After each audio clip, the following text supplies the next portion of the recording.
अस्सलाम वालेकुम guys, welcome back to काना जो। तो I hope you all are well and doing great. So guys, आज का जो लेक्चर है बेसिकली एंडोक्राइन फिजियोलॉजी से रिलेटेड है।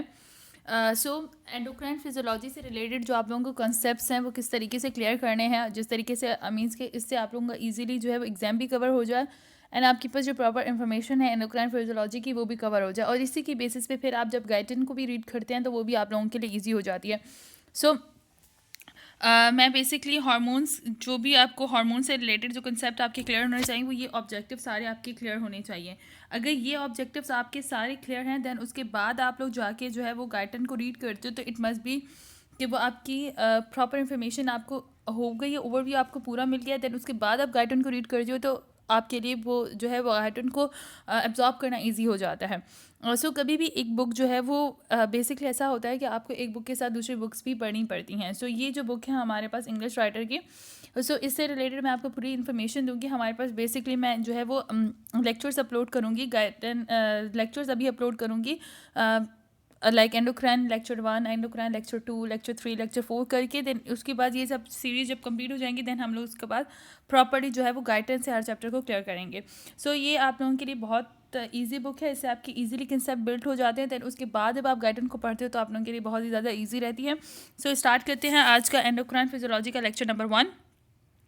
होपफुली आप लोगों को इजी भी लगेगा और समझ भी आएगा, ठीक है। सो सबसे पहले मैं एंडोक्राइन फिजियोलॉजी से रिलेटेड आप लोगों को बता दूं कि एंडोक्राइन सिस्टम जो होता है वो कंसर्न होता है बेसिकली हमारे पास होम्योस्टेसिस को बैलेंस करने के लिए।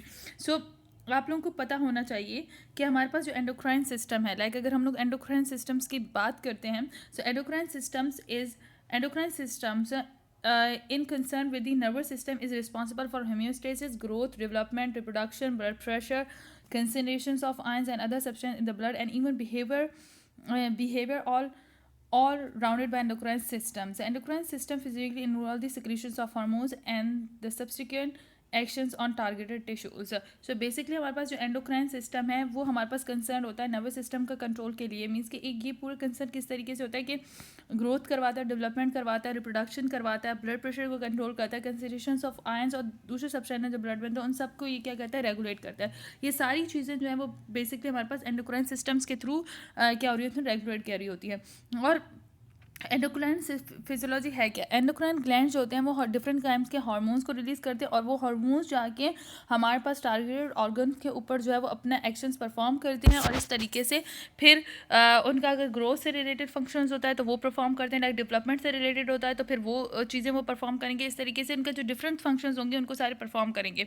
अगर हम लोग आप लोगों को जो सारी चीज़ इसमें जो आपको याद होना चाहिए वो याद होना चाहिए कि हार्मोन्स हैं क्या, हार्मोन्स की डेफिनेशंस क्या है। So hormones are the chemical messengers, ठीक है। Hormones are chemical messages which are secreted by the endocrine glands acted on the targeted cells to perform their actions, ठीक है। अब हम पास क्या हार्मोन क्या है बेसिकली हार्मोन जो होते हैं वो केमिकल सब्सटेंसेज होते हैं जिन्हें क्लासिफाइड किया गया है एज अ स्टीरॉयड, पेप्टाइड और अमाइन के बेसिस पे, ठीक है।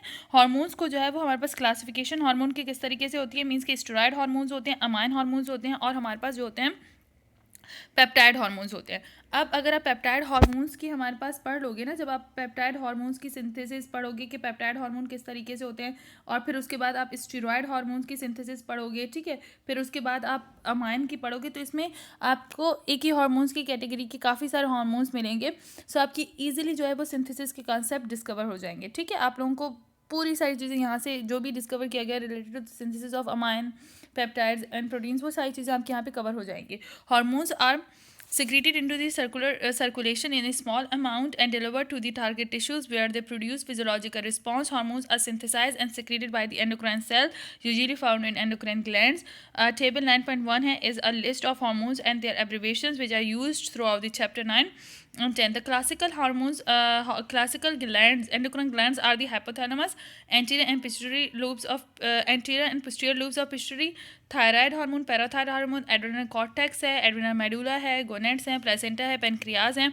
The kidney also is considered to be an endocrine gland and endocrine cells are found throughout the GIT tract, gastrointestinal tract. Table 9.2 summarize the major hormones, their glands of origins, their chemical nature and their major actions. Its companion. Figure 9.1 is a pictorial summary of the endocrine glands and endocrine functions. देखो इस paragraph से आपको, देखो इन 3 paragraph से आपको simply आपके पास endocrine system and endocrine glands के कितने सारे कंसेप्ट जो हैं वो क्लियर हो गए हैं। सबसे पहले कि एंडोक्राइन ग्लैंड्स क्या होते हैं। एंडोक्राइन ग्लैंड्स जो होते हैं ये कंसर्न होते हैं नर्वस सिस्टम से, मीन्स कि उनके साथ मिलके हमारी बॉडी का जो भी रिस्पॉन्सिबल होता है, होम्योस्टेसिस का जो भी इफेक्ट होता है उसे कंट्रोल करते हैं, ठीक है। हार्मोन्स क्या क्या करवाते हैं, ग्रोथ करवाते हैं, डेवलपमेंट करवाते हैं, रिप्रोडक्शन करवाते हैं, ब्लड प्रेशर और काफ़ी सारी चीज़ों की ब्लड में जो कंसंट्रेशन है उसको मेंटेन करते हैं, ठीक है। इवन कि ये हमारे बिहेवियर्स को भी कंट्रोल करते हैं। उसके बाद हमें बताया गया कि हार्मोन जो है वो केमिकल सब्सटेंसेज है, ठीक है, जो एज अ जिन्हें कौन कंट्रोल कर, जिन जो रिलीज होते हैं एंडोक्राइन ग्लैंड से, ठीक है।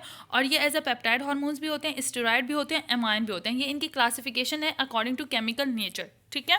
उसके बाद क्या होता है कि जैसे ही हार्मोन्स हमारे पास जो है वो ग्लैंड्स ने, डिफरेंट ग्लैंड्स ने, लाइक एंडोक्राइन ग्लैंड्स में से काफ़ी सारे हमारे पास ग्लैंड्स आ जाते हैं, जैसे हाइपोथैलेमस हो गया, anterior posterior lube of pituitary gland हो गया, थायराइड, पैराथायराइड, एडने कॉर्टेक्स हो गया, एडने मेडुला हो गया, गोनेड्स, प्लेसेंटा, पेनक्रियाज। जब यहाँ से हार्मोन्स रिलीज होंगे, ठीक है, जैसे ही यहाँ से हार्मोन्स रिलीज होंगे तो वो ब्लड में जाते हैं और ब्लड क्या करता है, उनको उनके टारगेटेड टिश्यूज़ तक पहुँचाता है, ठीक है। और उसके बाद वो फिजियोलॉजिकल रिस्पॉन्स जो है वो परफॉर्म करते हैं। और हमारे पास क्लासिकल ग्लैंड्स कौन कौन से हैं। सो क्लासिकल ग्लैंड्स आप लोगों को ये याद होने चाहिए कि आपके पास हाइपोथैलेमस है, anterior posterior lubes of pituitary gland है, थायराइड है, पैराथायराइड है, एड्रेनल कॉर्टेक्स है, एड्रेनल मेडुला है, गोनाड्स है, प्लेसेंटा एंड पेनक्रियाज है। इसके अलावा किडनी को भी कंसिडर किया जाता है एज अ ग्लैंड, क्योंकि किडनी जो है वो रेनाइन, आगे चल के आप पढ़ोगे तो रेनाइन का भी जिक्र होगा। तो वो सारे हार्मोन्स जो होते हैं उनको कौन कंट्रोल करता है, किडनी। सो किडनी को भी as a endocrine gland consider किया जाता है। तो ये एज अ हाईएस्ट लेवल के आपके कंसेप्ट होते हैं जो यहाँ पे क्लियर होते हैं। काफ़ी सारे आप लोगों को, काफ़ी सारे स्टूडेंट को ये नहीं बताया जाता कि किडनी को भी as a endocrine gland consider किया जाता है, क्योंकि वो हमारे पास डिफरेंट हार्मोन्स होते हैं उनको भी कंट्रोल करता है, ठीक है। सो उनकी भी प्रोडक्शन करवाता है, लाइक रेनाइन जो होता है वो एंडोक्राइन ग्लैंड से होता है, एरिथ्रोपाइडिन का प्रोसेस करवाता है, तो एरिथ्रोपाइडिन जो हार्मोन है उसे भी करता है। सो इस वजह से किडनी को भी कंसिडर किया जाता है। इसके अलावा जीआईटी ट्रैक्ट के भी काफ़ी सारे एंडोक्राइन सेल्स होते हैं, ठीक है। सो ये बेसिक आपके पास यहाँ पे इन्फॉर्मेशन दी गई है। अब आपको जो हार्मोन्स यहाँ पे पता होने चाहिए वो ये हार्मोन्स हैं, ठीक है। यहाँ पे आपको डिफरेंट हार्मोन की एब्रिवेशन दी गई है, लाइक ACTH के लिए एरिनोकॉर्टिक, ये आपके पास एब्रीवेशन है, ठीक है। ये एब्रीवेशन आपको आनी चाहिए, ठीक है, ताकि कहीं पे भी कोई भी हार्मोन्स आए तो आपको इसकी एब्रीवेशंस पता हों। ये एब्रीवेशन है, डिफरेंट टाइप के हार्मोन्स हैं, उनकी डिफरेंट एब्रीवेशन दी हुई हैं, लाइक ACTH जो है वो एडिनोकॉर्टिकोट्रोपिन हार्मोन्स के लिए होगा। ADCH जो है वो एंटी डायरेटिक हार्मोन के लिए, कॉर्टिटोपिक रिलीजिंग हार्मोन जो है वो CRH के लिए, DHEA डिहाइड्रो एपी एंड्रोस्टेरोन होगा, डाईआइडियो टायरोसिन होगा, 11D और उसके बाद DIT इसके लिए होगा, DOC जो है वो हमारे पास किसके लिए होगा, 2-डीऑक्सी कॉर्टिकोस्टेरॉन्स के लिए, FSH फॉलिकल स्टिमुलेंट हार्मोन के लिए, GHRH growth hormone releasing hormones, GnRH जो है वो गोनेडोट्रोपिन रिलीजिंग हार्मोन्स, SCG हमारे पास ह्यूमन क्रॉनिक गोनेडोट्रोपिन है, ह्यूमन ग्रोथ के लिए HP जो ह्यूमन प्लेसेडन लैक्टोनिंग है, IGF है हमारे पास, इंसुलिन लाइक ग्रोथ हार्मोन। सो इसमें आपको एटलीस्ट बेसिक्स के तो याद हों, वो बेसिक्स के आपको याद हो जाएंगे जब हम हर एक एंडोक्राइन हार्मोन्स को डिस्कस करते जाएंगे। लाइक ACT आपके पास बेसिक है जो आपको आना चाहिए, एंटी डायरेटिक आपको आना चाहिए, कॉर्टिकोट्रोपिक रिलीजिंग हार्मोन के बारे में आपको इसकी एब्रीवेशन आनी चाहिए, फॉलिक स्टिमुलेंट की, ग्रोथ हार्मोन्स की, गोनेडोट्रोपिक रिलीजिंग हार्मोन्स की, ठीक है। ये ह्यूमन कोरियोनिक गोनेडोट्रोपिन आप लोग जब डेवलपमेंट पढ़ते हैं तो उसके लिए तो बहुत इंपॉर्टेंट हार्मोन्स होता है, तो वो आप लोग को आना चाहिए, ठीक है। इंसुलिन लाइक ग्रोथ फैक्टर्स आना चाहिए आपको। इसके अलावा यूटिलाइजिंग हार्मोन्स के लिए हमारे पास LH है, MIT हमारे पास मोनोआइडियो टायरोसिन है। अच्छा, मिलेनोसाइड स्टिमुलेटिंग हार्मोन, ये आप जब पढ़ते हो, जब आप डाइट से रिलेटेड मीन्स कि आप लोग जो है वो डाइजेशंस के टॉपिक्स पढ़ते हो तो उसमें ये हार्मोन यूज़ होता है। प्रोलैक्टिन इनहिबिटिंग फैक्टर डोपामीन के बारे में आपको पता होना चाहिए। ओपियोमेलेनोकॉर्टिन हमारे पास, ये भी हम GIT में पढ़ते हैं। पैराथायराइड हार्मोन्स की आपको एब्रीवेशन आनी चाहिए। और उसके बाद प्रोपाइलथियोरेसिल हो गया, सोमेटोट्रोपिन रिलीजिंग इनहिबिटिंग फैक्टर, ये आपको आना चाहिए लाजमी। T3 T4 तो फिर आपको थायराइड ग्लैंड जब आप पढ़ेंगे इसमें तो थायरोनिन एंड थायरोजीन्स आपको आने चाहिए। थायरोजीन बाइंडिंग ग्लोबिन की भी एब्रीवेशन आनी चाहिए, थायरोटोपिन रिलीजिंग हार्मोन की एंड थायरोडिन स्टिमुलेटिंग हार्मोन्स की भी। सो ये आपके पास बेसिक जो है वो हार्मोन्स के एब्रीवेशंस हैं जो आप ये सारे हार्मोन्स पढ़ोगे, ठीक है। सो ये यहाँ से मैं आप लोगों को इसलिए पढ़ा रही हूँ क्योंकि जनरल इन्फॉर्मेशन है, बहुत बेस्ट इन्फॉर्मेशन है। जब ये वाले आपके पूरे एंडोक्राइन एंडोक्राइन के लेक्चर जो है वो कंप्लीट हो जाएंगे, लाइक ऑलमोस्ट यहाँ से लेके ये सारी चीज़ें, हार्मोन की synthesis, regulation of hormone secretion, regulation of hormone receptors, mechanism of hormone action and second messenger. So ये सारे जब टॉपिक्स आपके कवर हो जाएंगे ना, उसके बाद आप हार्मोन्स का हर सवाल इजीली अटेम्प्ट कर सकते हो। तो इसलिए ये बुक आपके लिए बेस्ट है। अब हम लोग जो है वो हम लोगों ने जनरल इन्फॉर्मेशन हार्मोन्स की डिस्कस कर ली कि हार्मोन्स क्या होते हैं, ठीक है। हार्मोन्स के बाद उसके बाद केमिकल मैसेज, उनको कैसे क्लासिफाइड किया जाता है, एज अ केमिकल कैसे उनको क्लासिफाइड किया जाता है। उसके अलावा हम लोगों ने ना डिफरेंट टाइप्स के जो केमिकल्स हैं उनको हम लोगों ने क्लासीफाई कर दिया कि कितनी टाइप के हमारे पास हार्मोन्स होते हैं, उनकी एब्रिवेशन क्या होती है, ठीक है। अब उसके बाद नेक्स्ट में हम लोग हार्मोन्स की सिंथेसिस, हार्मोन्स की जो मेन सिंथेसिस, फिर हम लोग रेगुलेशन ऑफ हार्मोन सिक्रीशन करेंगे, फिर रिसेप्टर्स, फिर हमारे पास जो उसके मैकेनिज्म है, ये सारी चीज़ें हम लोग जो है बेसिकली डिस्कस करेंगे। सो आपको यहाँ तक पता चल गया कि हार्मोन्स होते क्या है, हार्मोन्स का काम क्या होता है और कितनी टाइप के हमारे पास हार्मोन्स आ जाते हैं। लाइक ये हमारे पास बेसिक एब्रिवेशन है, ठीक है। और जो हार्मोन्स हमारे पास आते हैं जिसमें हमारे पास कौन कौन से हार्मोन्स हैं, हाइपोथैलेमस के, एंटीरियर पिट्यूटरी ग्लैंड के हमारे पास हो गए, उसके अलावा हमारे पास पोस्टीरियर पिट्यूटरी ग्लैंड के हो गए, थायराइड के हो गए, पैराथायराइड के हो गए, टेस्टिस ओवरीज के।